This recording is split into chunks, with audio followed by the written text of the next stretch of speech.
ಎಲ್ಲರಿಗೂ ನಮಸ್ಕಾರ. ಈಗ ಸ್ವಲ್ಪ ಹೊತ್ತು ಸಿರಿದಾಸನ ನೀತಿಶಾಸ್ತ್ರೀಯ ಕೆಲವು ಶ್ಲೋಕಗಳನ್ನು ಚರ್ಚಿಸೋಣ.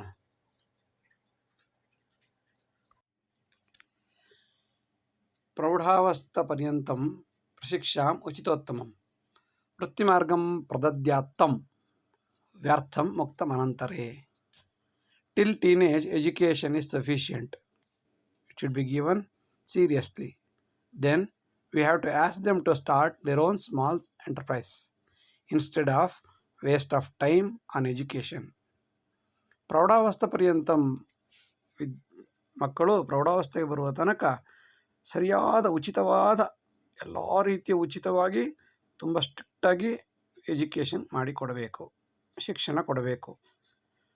ವೃತ್ತಿ ಮಾರ್ಗಂ ಪ್ರದದ್ಯಾತ್ತಂ, ಆನಂತರ ಅವನಿಗೆ ಏನಾದರೂ ಕೈ ಕೆಲಸ, ಇಂಥ ಕೆಲಸ ಮಾಡು, ಇಂಥದ್ದಿದು, ಅವನಿಗೆ ವೃತ್ತಿ ಏನು ಜೀವನೋಪಾಯಕ್ಕೆ ಏನು ಬೇಕೋ ಅಷ್ಟು ವ್ಯವಸ್ಥೆಗಳನ್ನು ಅವನು ಮಾಡಿಕೊಡೋ ಹಾಗೆ ವ್ಯವಸ್ಥೆ ಮಾಡಿಕೊಡ್ಬೇಕು. ಪ್ರದದ್ಯಾತ್ತಂ, ಅವನಿಗೆ ವ್ಯರ್ಥ ಮುಕ್ತಂ ಅನಂತರ ಎಜುಕೇಷನ್ಗೆ ಹಾಕೋ ದುಡ್ಡೆಲ್ಲ ವೇಸ್ಟ್, ಯಾವುದೇ ರೀತಿ ಲಾಭ ಆಗೋದಿಲ್ಲ. ಅವ್ರವ್ರು ಬೇಕಾದರೆ ಅವ್ರು ಶಿಸ್ತಾಗಿ ಓದ್ಕೊಳ್ತಾರೆ. ಅಮೆರಿಕದಲ್ಲೆಲ್ಲ ಅದೇ ಸಿಸ್ಟಮ್. SLC ಸರಿಯಾಗಿ ಅಥವಾ PUC ಚೆನ್ನಾಗಿ ಓದಿಸ್ಬಿಡ್ಬೇಕು, ಫ್ರೀಯಾಗಿ, ₹1 ಖರ್ಚು ಮಾಡದಿದ್ದಂಗೆ. ಸರ್ಕಾರವೇ ಎಲ್ಲ ನೋಡ್ಕೊಳ್ಬೇಕು. ನಂತರ ಅವನ್ನ ಸಮಾಜಕ್ಕೆ ಬಿಟ್ಬಿಡ್ಬೇಕು, ಅವನ ಕೆಲಸ ಅವ್ನು ಮಾಡ್ಕೊಳ್ತಾನೆ. ಷೋಡಶಾನಂತರಂ ವಿದ್ಯಾ ಐಚ್ಛಿಕಂ ಜ್ಞಾನದಾಹಿನಾಂ ಗುರುಪದೇಶಂ ಕಾಠಿನ್ಯೇ ಅನ್ಯಥಾ ವ್ಯರ್ಥವೇತನಂ. Education after teenage should be always optional for those who are really interested in education. No meaning in extending free education for idiots after teenage. ಷೋಡಶಾನಂತರಂ ವಿದ್ಯಾ, 16 ವರ್ಷದ ನಂತರ ಕೊಡುವ ವಿದ್ಯೆ ಐಚ್ಛಿಕವಾಗಿರಬೇಕು ಮತ್ತು ಜ್ಞಾನದಾಹಿಗಳಿಗೆ ಮಾತ್ರ ಕೊಡಬೇಕು. ಸುಮ್ಮನೆ ಇಷ್ಟ ಇರಲ್ಲ, ಮಾಡಲ್ಲ, ಬರ್ತವೆ ಹೋಗ್ತವೆ ಅಂಥವರಿಗೆಲ್ಲ ಕೊಡೋದ್ರಿಂದ ದುಡ್ಡು ವೇಸ್ಟು, ಟೈಮ್ ವೇಸ್ಟು.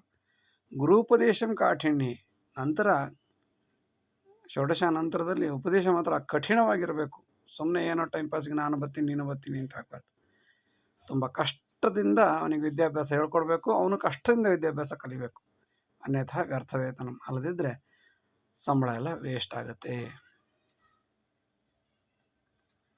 ಸೌಕರ್ಯಾಕರ್ಷಿತ ಛಾತ್ರ ದಿಶಂತಿ ಪ್ರವಿಶಂತಿ ಚ ಸ್ವಬೋಧೇನ ಏವ ಸುಜ್ಞಾನಂ ಪರಂ ದೇಶಂ ಪ್ರಾಯೋಗಿಕಂ. A student who has joined for free facilities in the schools never studies but wanders here and there. Studies should be innate attitude. It should be on the real life experience. ಸೌಕರ್ಯಾಕರ್ಷಿತ ವಿದ್ಯಾ, ಸೌಕರ್ಯವನ್ನು ಆಕರ್ಷಿಸಿಕೊಂಡ ಯಾವ ವಿದ್ಯೆಯು ವಿದ್ಯಾರ್ಥಿಗೆ ಯಾವುದೇ ಲಾಭ ಕೊಡುವುದಿಲ್ಲ. ಬದಲಾಗಿ ಅವನು ಬರುತ್ತಾನೆ ಹೋಗುತ್ತಾನೆ, ಬೆಳಗ್ಗೆ ಬರುತ್ತಾನೆ ಸಂಜೆ ಹೋಗುತ್ತಾನೆ, ಬೆಳಗ್ಗೆ ಬರುತ್ತಾನೆ ಸಂಜೆ ಹೋಗುತ್ತಾನೆ. ಸ್ವಬೋಧೇನೈವ ಸುಜ್ಞಾನಂ, ತನಗೆ ತಾನೇ ನನಗೆ ಓದಬೇಕು ಅನ್ನೋ ಆಸಕ್ತಿ ಇರೋನಿಗೆ ಸುಜ್ಞಾನ ಬರಲು ಸಾಧ್ಯ. ಒತ್ತಡಕ್ಕೆಲ್ಲ ವಿದ್ಯೆ ಹತ್ತೋದಿಲ್ಲ. ಪರಂ ದೇಶಂ ಪ್ರಾಯೋಗಿಕಂ, ದೇಶ ಸುತ್ತು ಕೋಶ ಓದು ಮಾಡೋದ್ರ ಮೂಲಕ ಅಭಿವೃದ್ಧಿಯಾಗಿ ಅವನೇ ಸ್ವಂತ ನಾವು ಓದಬೇಕು ಅನ್ನೋ ಮನಸ್ಸಿದ್ದಾಗ ಯಾವುದೇ ಕಾಲೇಜ್ ಬೇಡ, ಏನು ಬೇಡ, ಪುಸ್ತಕಗಳು ಎಲ್ಲಿದೆ ಅಂತ ಹೇಳಿದ್ರೆ ಸಾಕು, ಓದ್ಕೋತಾನೆ. ಆಟೋಮೆಟಿಕ್ಕಾಗಿ ಅವನ ನಾಲೆಡ್ಜ್ ಬೆಳೆಯುತ್ತೆ. ಷೋಡಶಾನಂತರಂ ವಿದ್ಯಾ ಸರ್ಕಾರೇ ನಷ್ಟದಾಯಕಂ ಯುವಶಕ್ತಿಂ ವಿನಾಶೇ ಅತ್ರ ಸಂಪತ್ ಕಾಲ ವಿನಾಶನಂ. Government facilities after teenage is a loss. It will reduce the enthusiasm of a student and wastage of time and energy. 16 ವರ್ಷದ ನಂತರ ಕೊಡುವ ಮುಕ್ತ ಫ್ರೀ ವಿದ್ಯೆ ಸರ್ಕಾರಕ್ಕೆ ಕೇವಲ ನಷ್ಟವೇ ಹೊರತು ಯಾವುದೇ ಲಾಭವಿಲ್ಲ. ಯುವಶಕ್ತಿ ವಿನಾಶ, ಇದರಿಂದ ಯುವಶಕ್ತಿ ಆ ಕಡೆ ಮನೆ ಕೆಲಸನೂ ಬರಲ್ಲ, ಈ ಕಡೆ ನಾಲೆಡ್ಜು ಕಾಲೇಜ್ ಕೆಲಸನೂ ವಿದ್ಯೆನೂ ನಾಲೆಡ್ಜ್ ಇರಲ್ಲ. ಇದರಿಂದ ಸಂಪತ್ತು ಕಾಲ ಎಲ್ಲವೂ ವಿನಾಶನ.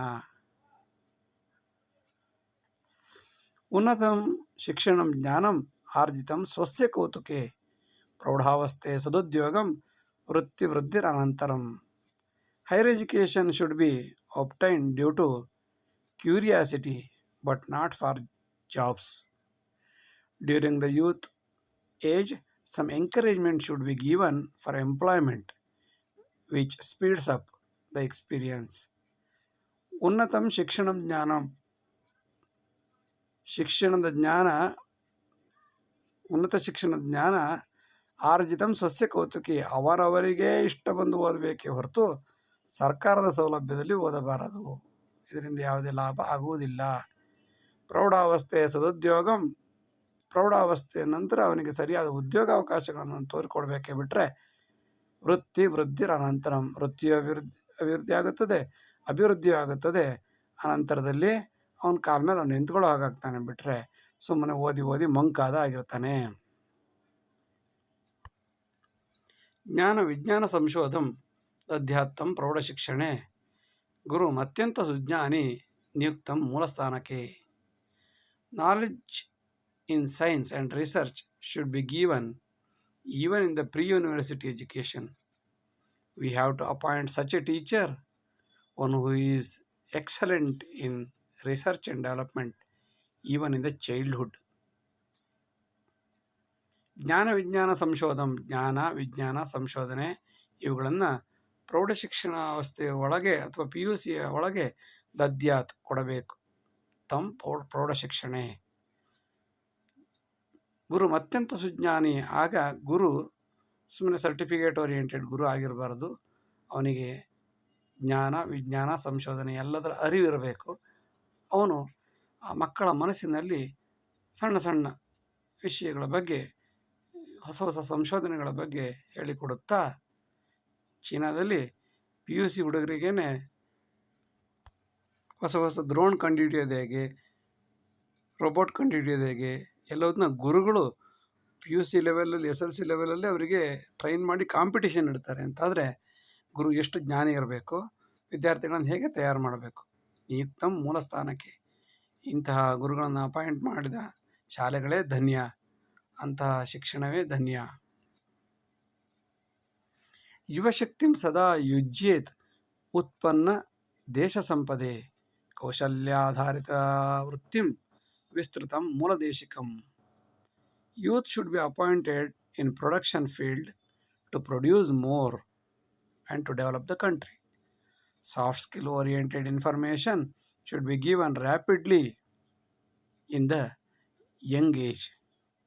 ಯುವಶಕ್ತಿಂ ಸದಾ ಯುಜ್ಯೇತ್, ಯುವಶಕ್ತಿಯನ್ನು ಸರಿಯಾಗಿ ಉಪಯೋಗಿಸಿಕೊಳ್ಳಬೇಕು. ಯುಜ್ಯೇತ್ ಉಪಯೋಗಿಸಿಕೊಳ್ಳಬೇಕು. ಯಾವುದರಲ್ಲಿ?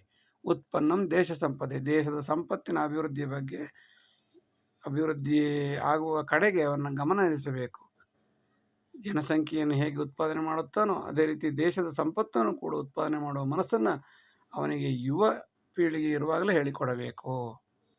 ಕೌಶಲ್ಯ ಆಧಾರಿತ ವೃತ್ತಿ, ಇಂಥ ಸಮಯದಲ್ಲಿ ಸಾಫ್ಟ್ ಸ್ಕಿಲ್ ಕೌಶಲ್ಯ ಆಧಾರಿತ ವೃತ್ತಿ ಅವನಿಗೆ ಸಹಾಯ ಮಾಡುತ್ತೆ. ಒಂದು ಫಿಟ್ಟರ್ ಇರ್ಬೋದು, ಎಲೆಕ್ಟ್ರಿಷಿಯನು, ಪ್ಲಂಬರು, ಅವರಿಗಿರೋಷ್ಟು ಕೆಲಸ ಇವತ್ತು ಯಾರಿಗೂ ಇಲ್ಲ. ಯಾಕೆಂದರೆ ಡಿಗ್ರಿ ಆದವರು ಆ ಕೆಲಸಕ್ಕೆ ಹೋಗಲ್ಲ, ಎಕ್ಸ್ಪರ್ಟ್ ಆಗಿರೋರು ಆ ಫೀಲ್ಡಲ್ಲಿ ಇರಲ್ಲ. ಹಾಗಾಗಿ ಎಲೆಕ್ಟ್ರಿಷಿಯನ್ಗಿರುವಷ್ಟು ಡಿಮ್ಯಾಂಡು, ಅವನ ಜೀವನ ಸುಖವಾಗಿ ಬಾಳ್ತಾ ಇರ್ತಾನೆ. ಯಾಕೆ ಅಂದರೆ ಅಲ್ಲಿ ಉದ್ಯೋಗ ಸೃಷ್ಟಿಯಾಗಿದೆ, ಆದರೆ ಅಲ್ಲಿ ಉತ್ಪನ್ನ ಮಾಡುವ ವ್ಯಕ್ತಿಗಳೇ ಅಲ್ಲಿ ಇಲ್ಲ. ಅದರಿಂದ ಎಚ್ಚರವಿರಬೇಕು. ಛಂದೋಬದ್ಧ ಅಲಂಕಾರಂ ಸುಬೋಧ್ಯಂ ಮೂಲವಿದ್ಯೆಯ ಪ್ರೌಢ ಪ್ರಬಂಧ ಸಾಮರ್ಥ್ಯಂ ದದ್ಯಾತ್ತಂ ಶುದ್ಧ ವಿದ್ಯೆಯ. ಸ್ಟ್ಯಾನ್ಸಾ, specification process and methods of construction of poems should be taught even in the childhood. ಜನಪದರಿ ಕೆಲಸ ಮಾಡ್ತಾಯಿದ್ರು. We create easy writing capacity. Very creative, easy writing capacity should be known in the childhood itself. ಛಂದೋಬದ್ಧ ಅಲಂಕಾರಂ, ಛಂದಸ್ಸು ಅಲಂಕಾರಬದ್ಧವಾಗಿ high school SLC ಒಳಗೆ ಅವನು ಸುಬೋಧಂ ಮೂಲವಿದ್ಯೆ, ಅವನಿಗೆಲ್ಲ ಜ್ಞಾನ ಬಂದಿರಬೇಕು. ಚಿಕ್ಕ ಮಗು ಆದರೂ ಕೂಡ ಸರಿಯಾಗಿ ಅವನು ಟ್ರೈನ್ ಮಾಡಿದ್ರೆ ಸಾಧ್ಯ, ಯಾಕೆ ಆಗೋದಿಲ್ಲ. ಚೀನಾದಲ್ಲಿ ಎಷ್ಟು ಮಕ್ಕಳನ್ನು ಚಿಕ್ಕ ವಯಸ್ಸಲ್ಲಿ ಹೇಗೆ ತಯಾರು ಮಾಡಿ ಇಂಟರ್ನ್ಯಾಷನಲ್ ಒಲಿಂಪಿಕ್ಸಲ್ಲಿ ಬರ್ತಾರೆ ಅಂತಂದರೆ ಅಷ್ಟು ಚಿಕ್ಕ ವಯಸ್ಸಿಂದ ಅಷ್ಟು ಹೇಳ್ಕೊಟ್ಟಿರ್ತಾರೆ. ಅದರಿಂದ ಮಕ್ಕಳಿಗೆ ಕನ್ನಡವನ್ನು ಛಂದೋಬದ್ಧವಾಗಿ ಅಲಂಕಾರಬದ್ಧವಾಗಿ ಒಂದು ಪೋಯಮ್ ಹೇಗೆ ಬರಿಬೇಕು, ಒಂದು ಸ್ಟ್ಯಾನ್ಸ್ ಹೇಗೆ ಬರಿಬೇಕು ಅಂತ ಚಿಕ್ಕ ವಯಸ್ಸಿನಿಂದ ಹೇಳ್ಕೊಟ್ಟು ಕಾಂಪಿಟೇಷನ್ ಇಟ್ಟರೆ ಸುಬೋಧ್ಯಂ ಮೂಲವಿದ್ಯೆಯ. ಅಷ್ಟಾಗುವಾಗ ಪ್ರೌಢ ಪ್ರಬಂಧ ಸಾಮರ್ಥ್ಯಂ, ಪ್ರೌಢವಾದ ಪ್ರಬಂಧ ಸಾಮರ್ಥ್ಯವು ಅವನಿಗೆ ಪ್ರೌಢಾವಸ್ಥೆ ಬರುವಾಗಲೇ ಬಂದುಬಿಟ್ರೆ ತದ್ಯಾತ್ತಂ ಶ್ರದ್ಧವಿದ್ಯೆ, ಅಂಥ ವಿದ್ಯೆಯನ್ನು ಅವ್ರಿಗೆ ಕೊಟ್ಟಾಗ ಆ ಶಿಕ್ಷಣವೇ ಧನ್ಯ. ಷೋಡಶಾರ್ಜಿತ ಯಾ ವಿದ್ಯಾ ಸುಜ್ಞಾನಂಚ ನಿರಂತರಂ ತಸ್ಮಾತ್ ಸರ್ವ ಪ್ರಯತ್ನೇನ ಪ್ರಕರ್ಷ ಜ್ಞಾನದೀಯತಾಂ. The knowledge earned during the teen age is eternal. So during that time discharge every skill seriously to the students. ಷೋಡಶಾರ್ಜಿತ ಯಾವ ವಿದ್ಯೆ 16 ವರ್ಷ 18 ವರ್ಷ 20 ವರ್ಷದ ಒಳಗೆ ಕೊಟ್ಟಂತಹ ಯಾವ ವಿದ್ಯೆ ಅದು ಸುಜ್ಞಾನ ಮತ್ತು ನಿರಂತರವಾದ್ದು. ಆ ಟೈಮಲ್ಲಿ ಸರಿಯಾಗಿ ಟ್ರೈನ್ ಮಾಡಿ ದೇಶಕ್ಕೆ ಬಿಟ್ಟರೆ ಅವರಿಂದ ಖಂಡಿತವಾಗಲೂ ದೇಶ ಅಭಿವೃದ್ಧಿ ಸಾಧ್ಯ. ತಸ್ಮಾತ್ ಸರ್ವ ಪ್ರಯತ್ನೇನ, ಅದರಿಂದ ಎಲ್ಲ ಎಫರ್ಟನ್ನು ಅಲ್ಲಿಗೆ ಹಾಕಿ, ಎಲ್ಲ ಪ್ರಯತ್ನವನ್ನು ಅಲ್ಲಿಗೆ ಹಾಕಿ ಪ್ರಕರ್ಷ ಜ್ಞಾನದೀಯತ, ಒಳ್ಳೆಯ ನಾಲೆಡ್ಜನ್ನು ಅವರಿಗೆ ಕೊಡಲ್ಪಡಬೇಕು. ಆಗ ಮಕ್ಕಳು ಟೈಮ್ ಪಾಸ್ ಮಾಡೋದು, ಓಡಾಡೋದು, ಕೆಟ್ಟ ಬುದ್ಧಿ ಕಲಿಯೋದು ಎಲ್ಲ ಸಹಜವಾಗಿ ಕಡಿಮೆ ಆಗುತ್ತದೆ. ಒಳ್ಳೆಯ ಪ್ರಜೆಯಾಗಿ ಸತ್ಪ್ರಜೆಯಾಗಿ ದೇಶ ಅಭಿವೃದ್ಧಿ ಸಾಧ್ಯ. ಯೋಗಿ ಜ್ಞಾನಿ ಗುರುಸ್ತತ್ರ ಪ್ರಕರ್ಷ ಜ್ಞಾನ ಕಾರಣಂ ಸದಾ ಸಂವೀಕ್ಷಣಂ ಕೃತ್ವ ಶಿಷ್ಯಾದಿಚ್ಛೇತ್ ಪರಾಜಯಂ. ಗುರು ಯಾರು? ಯೋಗಿಯಾಗಿರಬೇಕು, ಜ್ಞಾನಿಯಾಗಿರಬೇಕು, ಪ್ರಕರ್ಷ ಜ್ಞಾನ ಇರಬೇಕು. ಒಂದು ಸಬ್ಜೆಕ್ಟಲ್ಲಿ ಯಾವ ಪ್ರಶ್ನೆ ಕೇಳಿದ್ರೂ ಉತ್ತರ ಹೇಳುವಾಗಿರಬೇಕು. ಪ್ರಕರ್ಷ ಜ್ಞಾನ ಕಾರಣಂ. ಹಾಗಿದ್ದರೆ ಅವನು ನಿಜವಾದ ಯೋಗಿ ಆಗ್ತಾನೆ, ಜ್ಞಾನಿ ಆಗ್ತಾನೆ. ಮತ್ತು ಗುರುವಾದವನು ಸದಾ ಸಂವೀಕ್ಷಣ, ಒಂದು ಸ್ಟೂಡೆಂಟ್ ಮೇಲೆ ಯಾವಾಗಲೂ ಕಣ್ಣಿಟ್ಟಿರಬೇಕು. ತಂದೆ ತಾಯಿಗಿಂತಲೂ ಹೆಚ್ಚಾಗಿ ಗುರುವಾದವನು ವಿದ್ಯಾರ್ಥಿಯ ಪುರೋಭಿವೃದ್ಧಿಯ ಬಗ್ಗೆ ಕಣ್ಣಿಟ್ಟಿರಬೇಕು. ಮತ್ತು ಒಳ್ಳೆಯ ಗುರು ಶಿಷ್ಯಾದಿಚ್ಛೇತ್ ಪರಾಜಯಂ, ಗುರುಗಳನ್ನೇ ಸೋಲಿಸುವಂತಹ ಶಿಷ್ಯನನ್ನು, ಅರ್ಜುನಂತಹ ವಿದ್ಯಾರ್ಥಿಯನ್ನು ಪಡೆದಂತಹ ಗುರುಗಳೇ ಧನ್ಯ. ಶಿಷ್ಯಾದಿಚ್ಛೇತ್ ಪರಾಜಯಂ, ಶಿಷ್ಯರು ಗುರುಗಳನ್ನು ಸೋಲಿಸಬೇಕು. ಅಂತಹ ವಿದ್ಯಾರ್ಥಿಗಳನ್ನು ಒಬ್ಬ ಒಳ್ಳೆಯ ಶಿಕ್ಷಕ ತಯಾರು ಮಾಡಿದರೆ ಅವನು ಜ್ಞಾನಿಯಾಗುತ್ತಾನೆ, ಯೋಗಿಯಾಗುತ್ತಾನೆ. When they have sound knowledge they called yogi, wise, sage, etcetera. A good teacher always tries to be defeated by the student. ಲಾಭಾರ್ಜನೆ ಪ್ರಜೀವಂತಿ ಗುರು ಲಘೂಪಜಾಯತೆ, ಶಿಷ್ಯೋತ್ಕರ್ಷೇನ ಮೋದಂತಿ ಯಜ್ಜೀವತಿ ಸಜೀವತಿ. When teacher is greedy of money and lust, he will become light-weighted, not heavyweight or guru. Guru means heavyweight. Laghu means lightweight. A teacher who enjoys the students' excellency, he lives longer. ಲಾಭಾರ್ಜನೆ ಪ್ರಜೀವಂತಿ ಗುರು ಲಘೂಪಜಾಯತೆ. ಗುರು ಯಾವಾಗ ಹಗರ ಆಗ್ತಾನೆ ಅಂತಂದರೆ ಬರೀ ದುಡ್ಡು ಮತ್ತು lust ಚಟಗಳಿದ್ದರೆ ಅಂಥವ್ರನ್ನ ಗುರು ಅಂತ ಅನ್ಸ್ಕೊಳಕ್ಕೆ ಸಾಧ್ಯವೇ ಇಲ್ಲ. ಅವನು ಹಗುರವಾಗ್ತಾನೆ, ಲೈಟ್ ವೆಯ್ಟ್ ಆಗ್ತಾನೆ, ತೂಕ ಇಂಥ ವ್ಯಕ್ತಿ ಆಗಲಿಕ್ಕೆ ಸಾಧ್ಯವೇ ಇಲ್ಲ. ಶಿಷ್ಯ ಉತ್ಕರ್ಷದಿಂದ ಮೋದಂತಿ, ಶಿಷ್ಯನ ಉತ್ಕರ್ಷದಿಂದ ಖುಷಿ ಪಡುವಂತಹ ಉಪನ್ಯಾಸಕ ಯಜ್ಜೀವತಿ ಸಜೀವತಿ, ಅಂತಹ ಉಪನ್ಯಾಸಕನೇ ನಿಜವಾದ ಜೀವ ಇರುವ ವ್ಯಕ್ತಿ. ಯಜ್ಜೀವತಿ ಸಜೀವತಿ. ಸರ್ವಶಿಕ್ಷಾ ಮದೋತ್ಕರ್ಷ ಜ್ಞಾನಿನ ಹಂತಿ ಅಂತಿಮೆ. ಜಲದಾಹೆ ಅನಾಸಕ್ತಃ ಕೇ ಜಲಂ ಕಿಂಕರಿಷ್ಯತಿ. Compulsory higher education, free education leads to arrogance in the end, which kills the education yearning. What happens if we pour the water to a person who is not thirsty? ಸರ್ವಶಿಕ್ಷಾ ಅಭಿಯಾನ ಎಂಬುದು ಅಹಂಕಾರವನ್ನು, ಮದವನ್ನು ಹೆಚ್ಚು ಮಾಡಲಿಕ್ಕೆ ಮಾತ್ರ ಉಪಯೋಗಕ್ಕೆ ಬರುತ್ತದೆ.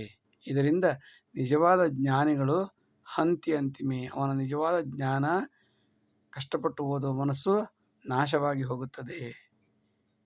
ಜಲದಾಹೆ ಅನಾಸಕ್ತ, ಬಾಯಾರಿಕೆಯೇ ಆಗದೇ ಇರೋವನಿಗೆ ಕೇ ಜಲ ಕಿಂಕರಿಷ್ಯತಿ, ಸರೋವರದ ಎಷ್ಟೊಂದು ನೀರು ಅವನಿಗೇನು ಉಪಯೋಗ? ಅವನಿಗೆ ಆ ಬಾಯಾರಿಕೆ ಆಗಿದ್ದರೆ ಆ ನೀರು ಉಪಯೋಗ ಬರುತ್ತೆ. ಬಾಯಾರಿಕೆನಿಲ್ಲ, ಹಸಿವೆ ಇಲ್ಲ, ಅಂಥವರಿಗೆ ಸರ್ವಶಿಕ್ಷೆ ಅಂತ ಕೋಟ್ಯಾಂತರ ರೂಪಾಯಿ ಖರ್ಚು ಮಾಡೋದ್ರಲ್ಲಿ ಅರ್ಥವಿಲ್ಲ. ಶಿಕ್ಷಣ ಮಧ್ಯಮಂ ಅತ್ರ పుస్తకాలయ వాహనం. భువనోత్కర్ష దుర్భోగం ఉద్యోగం సృష్టినాశనం. Education is a kind of trade nowadays due to the sale of bags, sale of books, pen, pencil, buses, facilities, uniform, so on and so forth.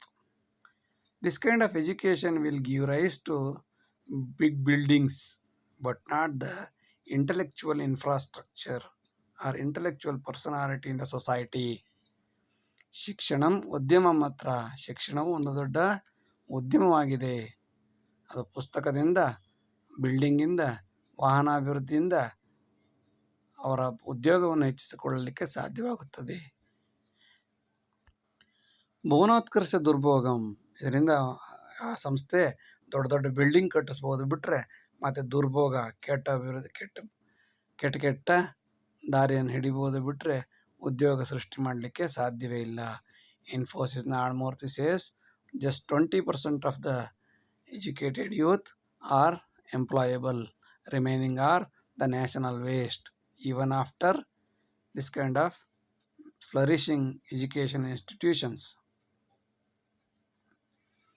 ಸ್ವಾಮಿ ಈಕ್ಷಂತಿ ಸದಾಸಕ್ತಿಂ ಶಿಕ್ಷಣೆ ನತು ಕೇವಲಂ ಯುಕ್ತ ಬುದ್ಧಿ ಸಮಾಕರ್ಷೆ ವೃತ್ತಿರಾಪ್ನೋತಿ ಗೌರವಂ. The owner of the company will keenly observe the interest and talent and duties than the education during the work. Dedication to duty, skill, tactics enhancement, proportion will enlarge the expertise of a worker.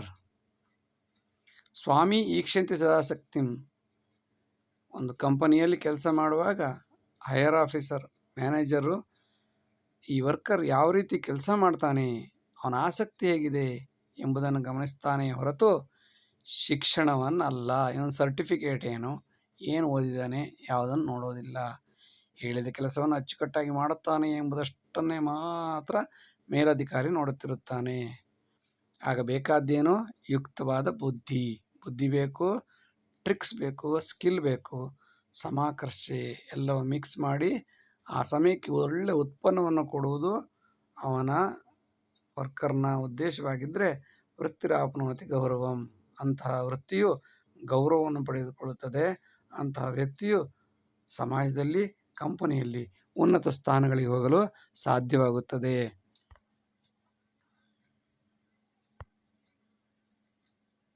ಅರ್ಥಾಧಾರಿತ ಜ್ಞಾನಂ ಸೃಷ್ಟಿಂ ಮೋದಾಯ ಕಲ್ಪತೆ ಯದ್ಯರ್ಥಂ ಸರ್ವನಾಶಾಯ ಜ್ಞಾನಂ ಲೋಕಹಿತಾಯ ಚ.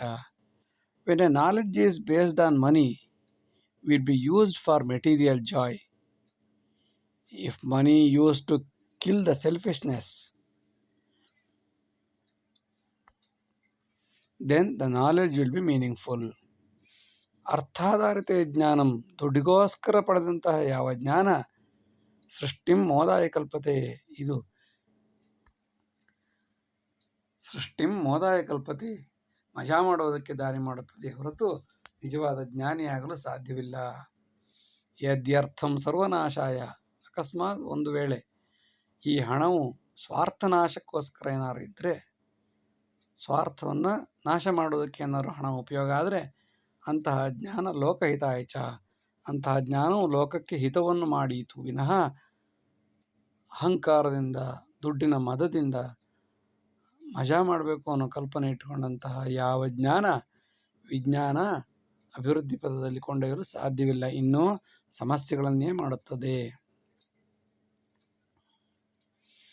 ಅರ್ಥೇನಾರ್ಜಿತ ಸರ್ವಸ್ವಂ ಸ್ವಾರ್ಥೇನೈವ ಪ್ರಯುಜ್ಯತೆ ಸಾರ್ಥಕತ್ವೇ ಪ್ರಸಾದಂತಿ ಸ್ವಸ್ವಾಮಿ ಸಮುದಾಯಕಂ. If money-oriented effort will be used only for selfishness, if not,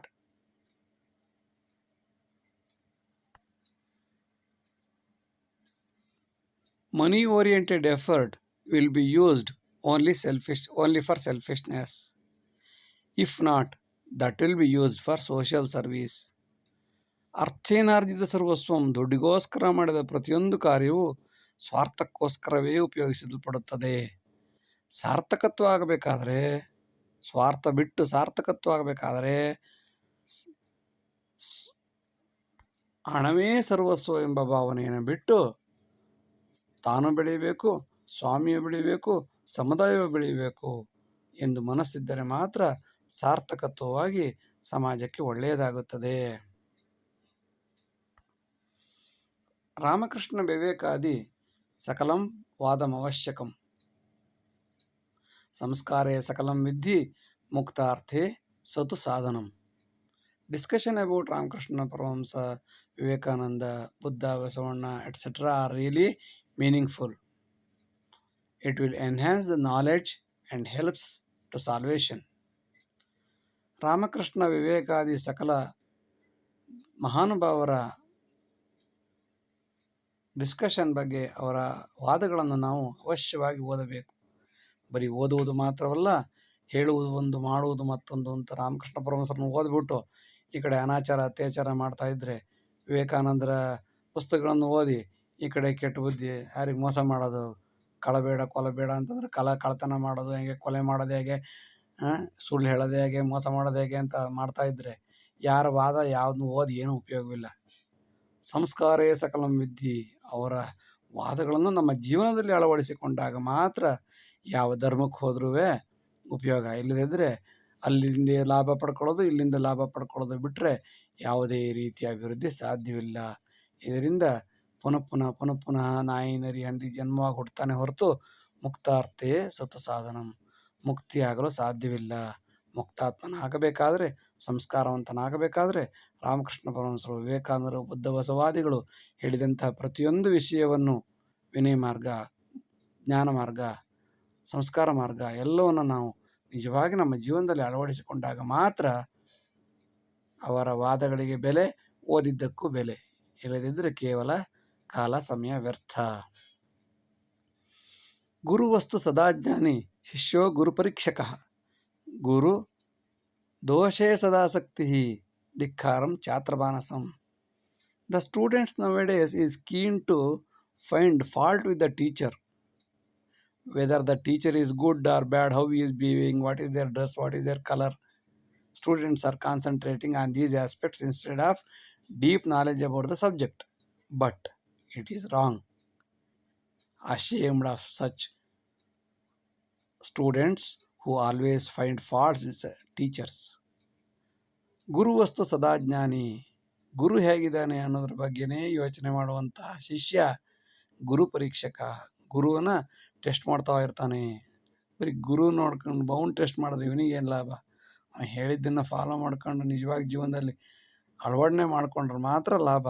ಅದು ಬಿಟ್ಟು ಗುರು ಯಾವ ಡ್ರೆಸ್ಸಲ್ಲಿ ಬಂದ, ಅವನು ಹೆಂಗೆ ನಿಂತ್ಕೊಂಡಿದ್ದಾನೆ, ಹೆಂಗೆ ವಾಕ್ ಮಾಡ್ತಾನೆ, ಹೆಂಗೆ ನಡ್ಕೊಂಡು ಹೋಗ್ತಾನೆ, ಅದ್ರ ಬಗ್ಗೆನೇ ಚಿಂತನೆ ಮಾಡುವಂಥ ಯಾವ ಶಿಷ್ಯ ಇದ್ದಾನೋ, ಗುರು ದೋಷೇ ಸದಾಸಕ್ತಿ, ಗುರುವನ್ನು ತಪ್ಪನೇ ಕಂಡುಹಿಡಿಯುವಂಥ ಯಾವ ಶಿಷ್ಯ ಎಲ್ಲಿ ಅಭಿವೃದ್ಧಿ ಆಗ ಸಾಧ್ಯ? ಅಂತಹ ವಿದ್ಯಾರ್ಥಿಗಳಿಗೆ ಧಿಕ್ಕಾರವಿರಲಿ, ಅಂತಹ ಮನಸ್ಸುಳ್ಳ ವಿದ್ಯಾರ್ಥಿಗಳಿಗೆ ಧಿಕ್ಕಾರವಿರಲಿ.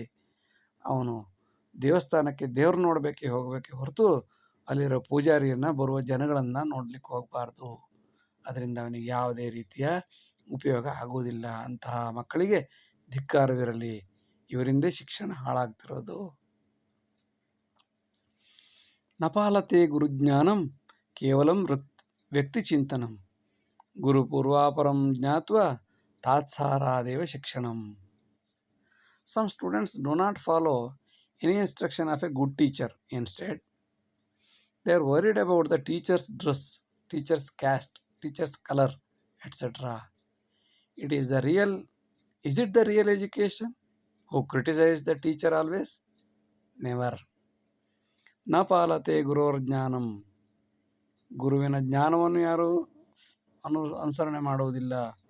ಕೇವಲಂ ವ್ಯಕ್ತಿ ಚಿಂತನಂ, ಆ ಗುರು ಹೇಗಿದ್ದಾನೆ, ಯಾವ ಬಣ್ಣ ಇದ್ದಾನೆ, ಯಾವ ಡ್ರೆಸ್ ಹಾಕಿ ಬಂದಿದ್ದಾನೆ, ಯಾವ ಥರ ಪ್ಯಾಂಟ್ ಹಾಕಿದ್ದಾನೆ, ಯಾವ ಥರ ಉಂಗುರ ಹಾಕಿದ್ದಾನೆ, ಅವನು ಹೇಳೋ ವಿಷಯವನ್ನೇ ಗಮನಿಸೋದೇ ಇಲ್ಲ. ಮೂಗು ಹೇಗಿದೆ, ಕಣ್ಣು ಹೇಗಿದೆ, ಇದ್ರ ಬಗ್ಗೆನೇ ಯೋಚನೆ ಮಾಡುವಂತಹ ಶಿಷ್ಯ ಗುರು ಪೂರ್ವಾಪರಂ ಜ್ಞಾತ್ವ, ಗುರುವಿನ ಪೂರ್ವಾಪರವನ್ನು ತಿಳಿದುಕೊಂಡು ಏನು ಅಭಿವೃದ್ಧಿ ಮಾಡೋದಿದೆ? ಇದರಿಂದ ತಾತ್ಸಾರ ಆಗುತ್ತೆ ಬಿಟ್ಟರೆ ಪುಣ್ಯಾತ್ಮರು ಕೊಟ್ಟಂತಹ ಶಿಕ್ಷಣದಿಂದ ಯಾವುದೇ ಲಾಭ ಇರುವುದಿಲ್ಲ.